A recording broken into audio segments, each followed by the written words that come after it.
எனக்கு பெரிய ஆச்சரியம் என்னவென்றால் 2-3 நாட்களாக உங்களோடு இந்த சிங்கப்பூரில் இருக்கிறேன். என்னுடைய நண்பர்கள் சொல்கிறார்கள் பேருந்தில் போய் விடுவோம் என்று சொல்கிறார்கள். பேருந்தில் போவோம். நான் பேருந்து ஓட்டுநராக இருக்கிறேன். பேருந்தில் போயிருக்கிறீர்களா? எங்கூர் பேருந்தில் வாருங்கள் என்று பேருந்து என்று சொல்லிக் கொண்டே இருக்கிறார்கள். தமிழ் வளர்த்த மதுரையிலிருந்து நான் வருகிறேன். எங்கள் ஊர்ல இன்னும் பஸ் தான் ஓடிட்டு இருக்கு, பேருந்து வரல.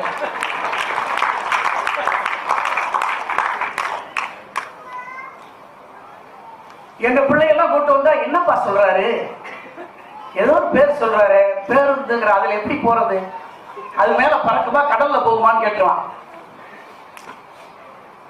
பஸ்டா அப்படி சொல்ல வேண்டியதான புரியுற மாதிரி தமிழ்ல அப்படிங்கிறான். இன்றைக்கும் எங்க ஊர்ல இருந்து யாருமே சென்னைக்கு போறதில்ல, மெட்ராஸுக்கு தான் போயிருக்காங்க.